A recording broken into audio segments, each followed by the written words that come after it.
Hello student, welcome to science guide. আজকে আলোচনা করতে চলেছি রাসায়নিক সমীকরণ থেকে গণনা। আজকে যে টপিকটি আলোচনা করব, ভর ও আয়তন সম্পর্কযুক্ত ক্যালকুলেশন। অর্থাৎ কোনো রাসায়নিক সমীকরণে রিঅ্যাক্টনের ভর, প্রোডাক্টের আয়তন বা রিঅ্যাক্টনের আয়তন, প্রোডাক্টের ভর, এই রকম সম্পর্কযুক্ত আমরা ক্যালকুলেশন করব। তো কীভাবে ক্যালকুলেশন করব, তার স্টেপগুলি কী হবে এবং কয়েকটি এক্সাম্পলের সাহায্যে আমরা এই টপিকটি বোঝার চেষ্টা করব। চলো প্রথমে একটা এক্সাম্পল নিয়ে এটা বোঝার চেষ্টা করি। প্রথমে যে এক্সাম্পলটা আমরা নেব সেটি হলো প্রবলেম 1। 26.25 গ্রাম অ্যামোনিয়াম ক্লোরাইডকে তাপীয় বিয়োজনে কত আয়তন অ্যামোনিয়া গ্যাস উৎপন্ন হবে। তো আয়তনটা 27 ডিগ্রি সেন্টিগ্রেড ও 1 atm চাপে বলা হয়েছে। তাহলে এই হচ্ছে প্রবলেম। দেখো, একটা ভরের সঙ্গে কত আয়তন সম্পর্ক দিয়েছে। তাহলে আমাদের প্রথম এই যে প্রবলেমটাকে সমাধান করতে হবে। তো সমাধান করার জন্য আমাদের কতগুলো স্টেপ ফলো করতে হবে। তো প্রথম স্টেপে আমাদের কী করতে হবে, দেখো, নাম্বার 1 স্টেপ। প্রথমে স্টেপ হচ্ছে সমতাযুক্ত রাসায়নিক সমীকরণ লেখো। তাহলে প্রথম স্টেপে সমতাযুক্ত রাসায়নিক সমীকরণটি লিখতে হবে। তাহলে এই যে প্রবলেমটা আমাদের দেওয়া হয়েছে, এই প্রবলেমে প্রথমে সমতাযুক্ত রাসায়নিক সমীকরণ। তাহলে অ্যামোনিয়াম ক্লোরাইডকে তাপীয় বিয়োজন। তো প্রথমে আমি অ্যামোনিয়াম ক্লোরাইড লিখি NH4Cl, এটাকে তাপীয় বিয়োজন করি, অর্থাৎ হিট দিলাম। হিট দেওয়া হলে উৎপন্ন হবে অ্যামোনিয়া আর HCl উৎপন্ন হবে, HCl। তাহলে প্রথম কেমিক্যাল ইকুয়েশন লিখলাম, সেটা সমতাযুক্ত হয়ে আছে। তাহলে অ্যামোনিয়াম ক্লোরাইড থেকে অ্যামোনিয়া আর HCl গ্যাস উৎপন্ন হচ্ছে। দ্বিতীয় স্টেপে আমাদের কী করতে হবে, সমতাযুক্ত সমীকরণ থেকে বিক্রিয় পদার্থের ভর ও বিক্রিয়াজাত পদার্থের আয়তন, অথবা উল্টোটা বিক্রিয় পদার্থের আয়তন ও বিক্রিয়াজাত পদার্থের ভর লিখতে হবে অ্যাজ পার প্রবলেম। তো প্রবলেম অনুসারে যে দুটি যোগের কথা বলা হচ্ছে এখানে, সেই দুটি যোগের ভর ও আয়তন কার কথা বলা হচ্ছে। দেখো, এখানে অ্যামোনিয়াম ক্লোরাইডকে ভর বলা হয়েছে আর অ্যামোনিয়া। তাহলে অ্যামোনিয়া আর অ্যামোনিয়াম ক্লোরাইড, অ্যামোনিয়া আর অ্যামোনিয়াম ক্লোরাইড লাগবে।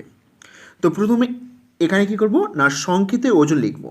নাইট্রোজেন 14, হাইড্রোজেন 4টে আছে, আর ক্লোরিন 35.5।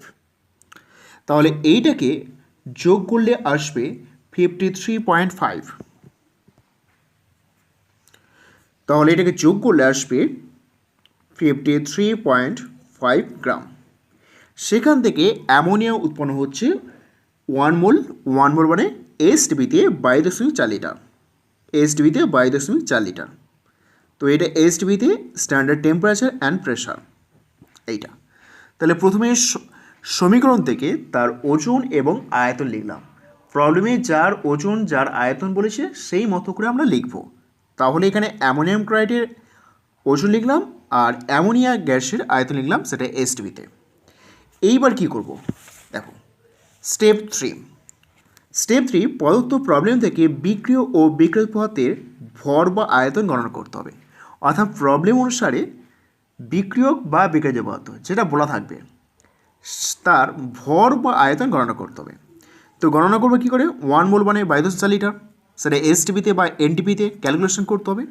এবার যদি STBতে না দেওয়া থাকে, STBতে আয়তন নির্দিষ্ট উষ্ণতা চাপে আয়তন গণনা করার জন্য, অর্থাৎ STBতে যে আয়তনটা দেওয়া হয়েছে সেই আয়তনটাকে অন্য চাপ এবং উষ্ণতায় গণনা করার জন্য P1 V1/T1 = P2 V2/T2 এই সমীকরণটা আমরা ইউজ করব। ইউজ করে STBর আয়তনটাকে অন্য উষ্ণতা ও চাপে আয়তনটাকে কনভার্ট করব। এবার চলো, এবার দেখা যাক প্রবলেমটা। এবার দেখো প্রবলেমটা এখানে কী বলা হয়েছে। এই যে প্রবলেমটা, এখানে দেখো STBতে নিয়েছি। তাহলে এখানে আমাদের অ্যামোনিয়াম ক্লোরাইড দেখো 26.25। তাহলে 26.25 গ্রাম থেকে কত আয়তন পাবে। তো এখানে যে আয়তন পাবো সেটা STBতে পাবো, STBতে আয়তন পাবো, কিন্তু STBতে আয়তন এখানে বলা নেই। অর্থাৎ এখানে এই যে আয়তনটা পাবো সেই আয়তনটা কনভার্ট করব 27 ডিগ্রি সেন্টিগ্রেড ও 1 atm চাপে কত আয়তন হয়। প্রথমে আমরা STBতে আয়তনটা বের করে নিই। তাহলে লিখব যে কি লিখতে পারি আমরা? ঐকিক নিয়মের সাহায্যে করব। 53.5 গ্রাম অ্যামোনিয়াম ক্লোরাইড থেকে এসটিপিতে 22.4 লিটার অ্যামোনিয়া গ্যাস উৎপন্ন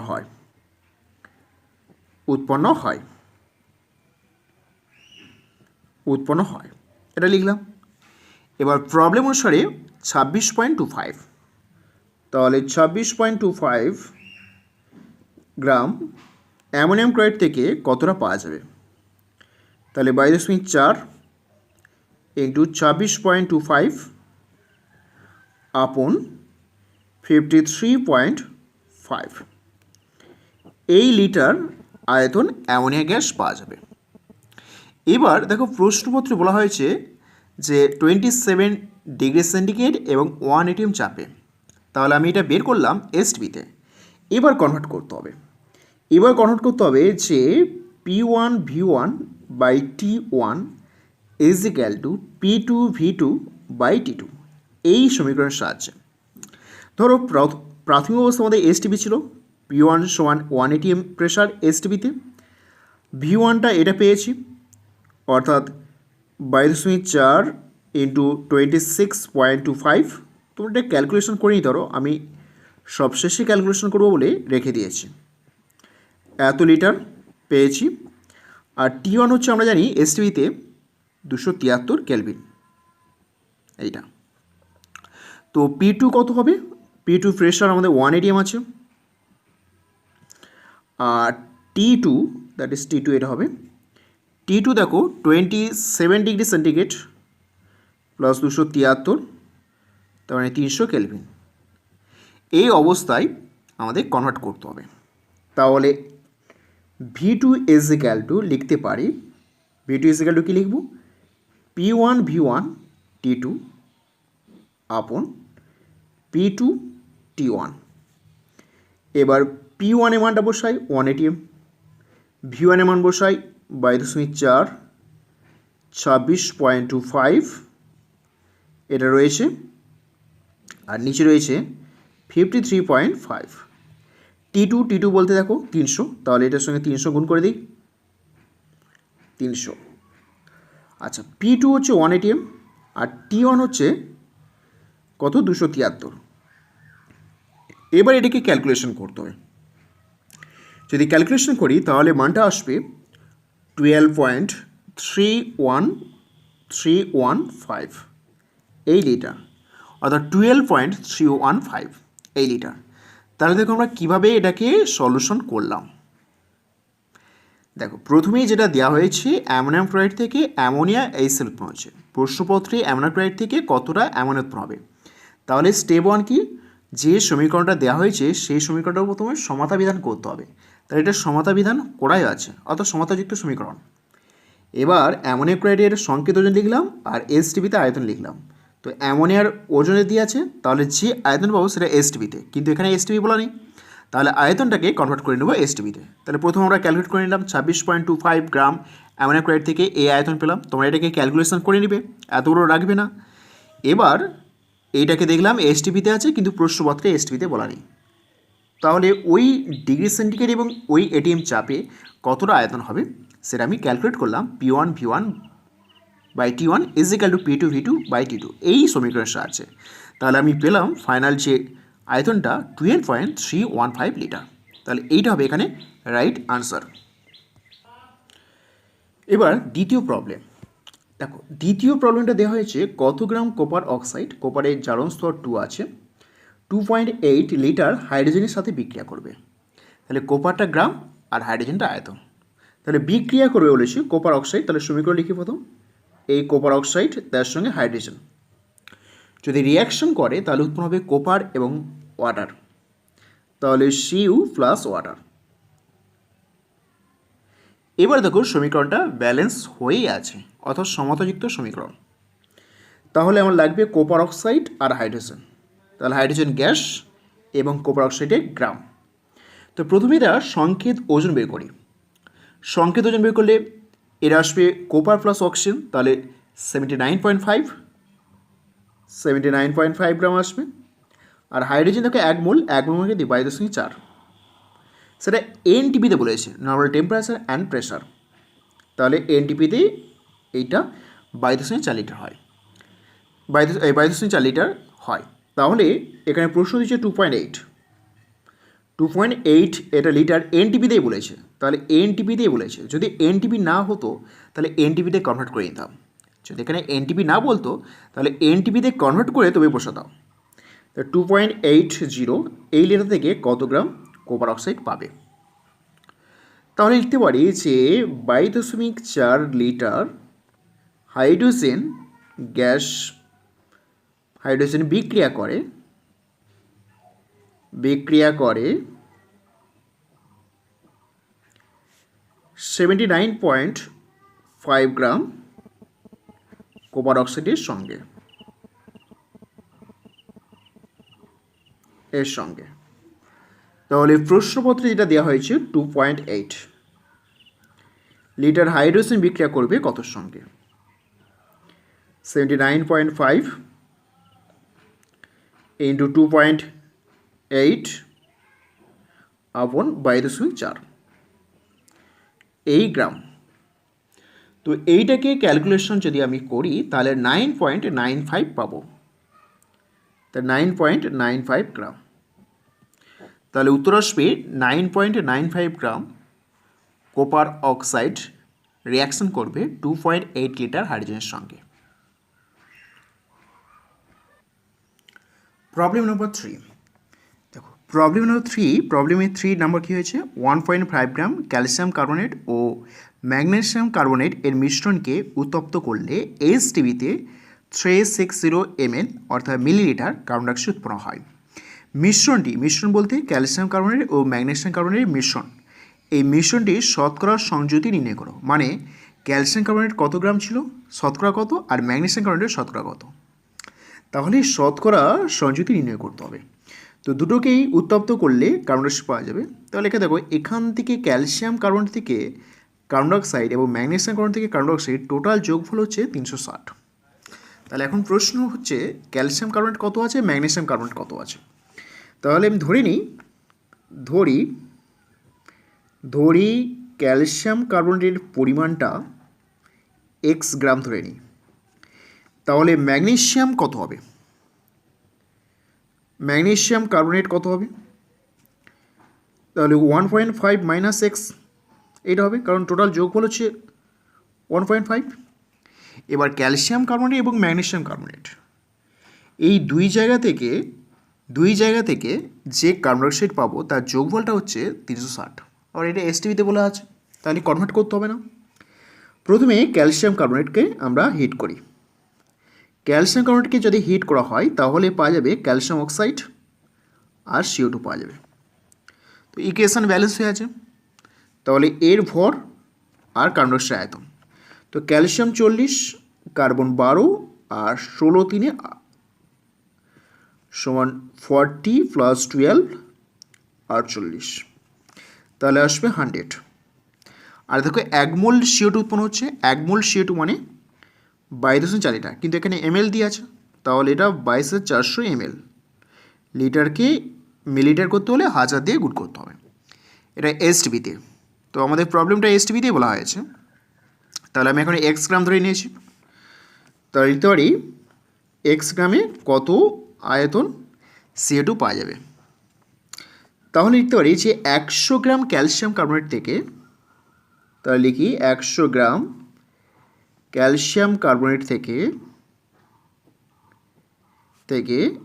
22,400 ml CO2 উৎপন্ন হয়। তো x গ্রাম থেকে কত পাওয়া যাবে? তাহলে 22,400 ইন্টু এক্স আপন 100, তাহলে এটা কেটে দিই, তাহলে 224x এত ml CO2। এবার ম্যাগনেসিয়াম কার্বনেট থেকে দেখি, ম্যাগনেসিয়াম কার্বনেট থেকে কত পাওয়া যাবে? Mg CO3। এটাকে হিট করো, হিট করলে পাওয়া যাবে ম্যাগনেসিয়াম অক্সাইড আর CO2। দেখো ইকুয়েশনটা ব্যালেন্স হয়ে আছে। তাহলে এর ওজন আর এর আয়তন, ম্যাগনেসিয়াম 24 আর কার্বন 12 প্লাস 48, তাহলে হবে 84 গ্রাম। 84 গ্রাম থেকে 22,400 মিলিলিটার CO2 উৎপন্ন হয়। তো প্রশ্নপত্র দেখো 1.5 মাইনাস এক্স এই গ্রাম আছে, তাহলে আমরা লিখব যে 84 গ্রাম ম্যাগনেসিয়াম কার্বনেট থেকে 84 গ্রাম ম্যাগনেসিয়াম কার্বনেট থেকে 22,400 ml CO2 উৎপন্ন হয়। এবার তাহলে 1.5 মাইনাস এক্স এইটা থেকে কত উৎপন্ন হবে? 22,400 ইন্টু 1.5 মাইনাস এক্স আপন 84, তাহলে মোট কত হলো?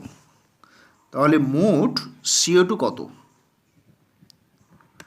মোট CO2 দেখো এখান থেকে পেয়েছি 224x আর এখান থেকে এটা পাচ্ছি, তাহলে 224x প্লাস কত হবে?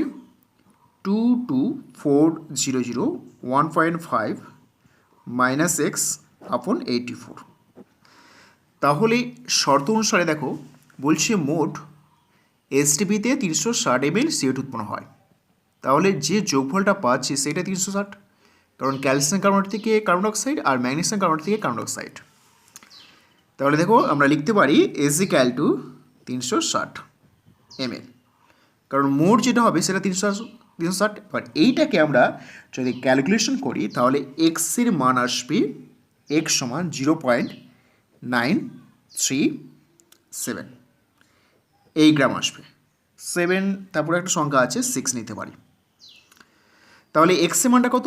ক্যালসিয়াম কার্বনেট, এই দেখো এক্স এর মানটা ক্যালসিয়াম কার্বনেট ধরেছিলাম, তাহলে এক্স এর মান হবে ক্যালসিয়াম কার্বনেট। তাহলে ক্যালসিয়াম কার্বনেট হচ্ছে 0.9376 গ্রাম। তো ম্যাগনেসিয়াম কার্বনেট কত হবে? MgCO3 হবে দেখো 1.5 মাইনাস এক্স, তাহলে এটা 1.5 মাইনাস 0.9376, যদি এটা বিয়োগ করি তাহলে মানটা আসবে 0.5624।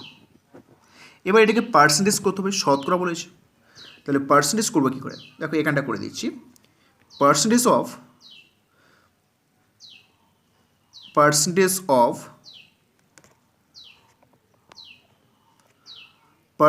কি লিখতে পারি? ক্যালসিয়াম কার্বনেট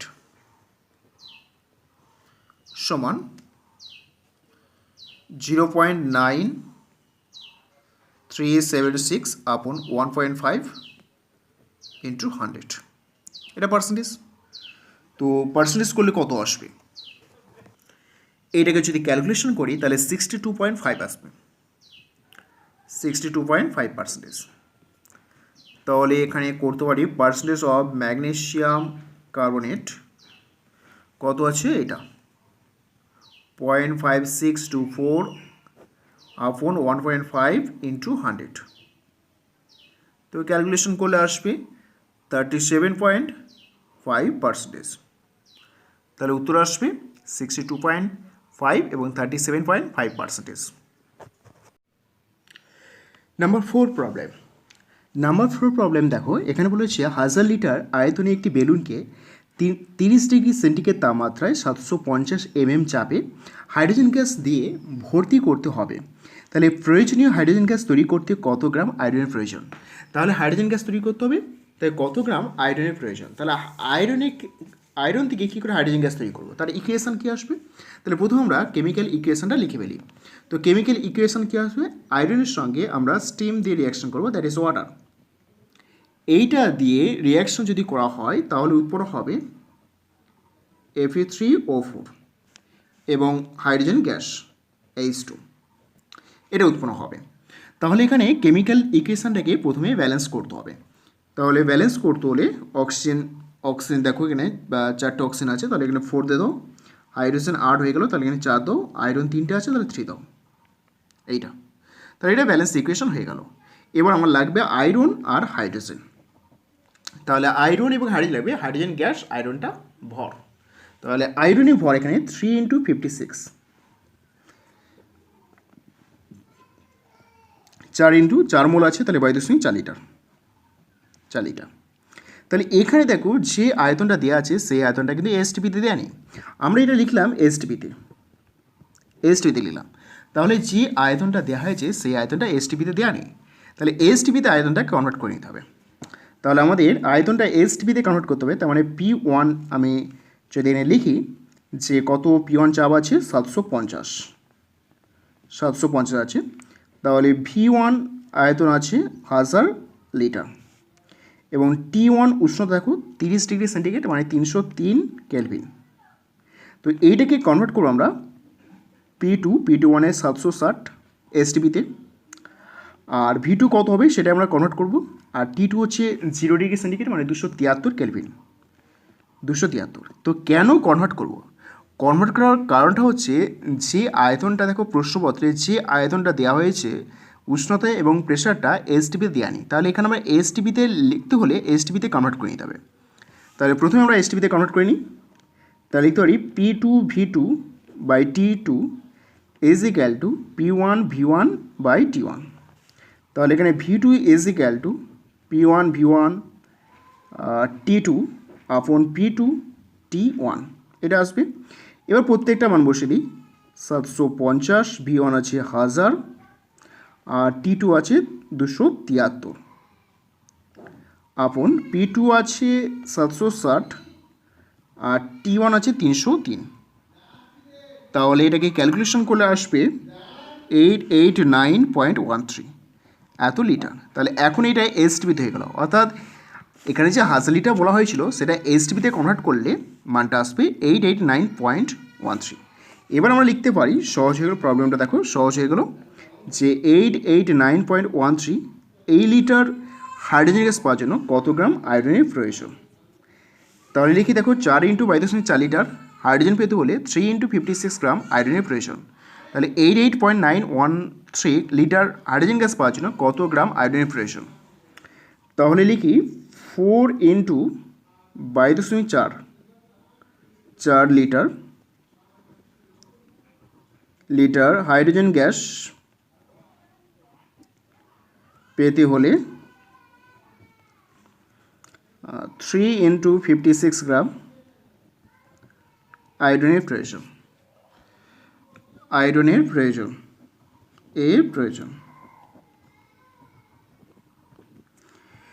এবার দেখো 889 তাহলে 889.13 লিটার কত প্রয়োজন হবে। তো 3 × 56 889.1 আপন 4 × 22.4। তাহলে এটাকে ক্যালকুলেশন করলে মানটা আসবে 1667.11 এই গ্রাম আয়রনের প্রয়োজন। তাহলে এইটা হবে এখানে রাইট আনসার।